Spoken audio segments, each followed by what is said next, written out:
Ito na yung aking start ng journey ng driving lesson. Ito, pinakabahan ako.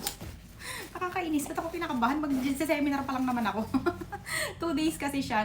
Start siya ng 8 to 5. So, 2 days yun. So, naghahanda na ako kasi paalis na ako. Ito yung bag na gagamitin ko kasi nga medyo marami akong dala kasi maghapon akong mawawala.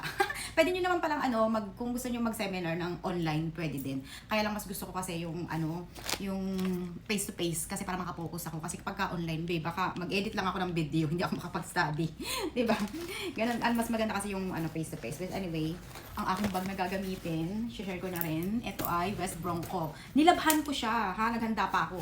Kasi sobrang dumi na niya, pero ito yung Fabi bag na nalalabhan. Pakita ko sa inyo nung nilabhan ko yan. Ay, kasi nga yung kulay niya, medyo madumihin. Light, para siyang ivory yung color niya. Yan, parang cream pala. So, ito, medium size lang siya. Na pwede kang maglagay ng marami. So, may notebook kasi akong dala-dala. So, ganyan ang itsura niya. Magaan siya, kaya kahit na marami kang ilagay, kering-kering mong dalhin to. Ito yung West Bronco yan. Maraming kulay nito. So, nung nilabahan ko siya, hindi naman siya alam mo yun kasi malambot siya. So, hindi siya nagsag nung nilabahan ko siya kasi binrush ko pa yan eh.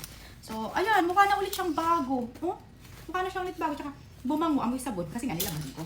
So, anyway, ito yung aking mga dadalhin. I have 2 wallets. And ang aking gadget pouch. Ayan, power bank, microphone, pen, and mini tripod and everything.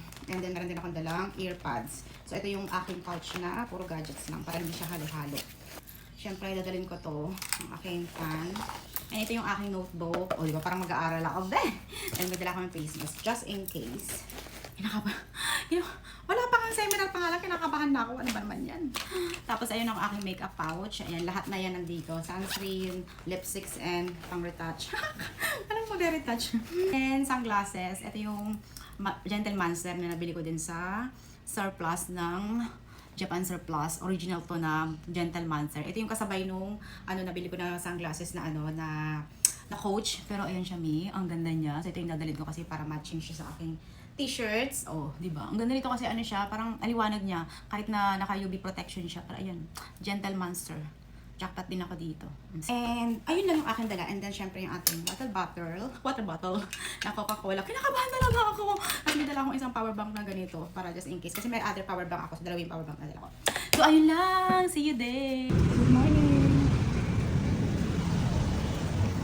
The vehicle is stationary and remains active.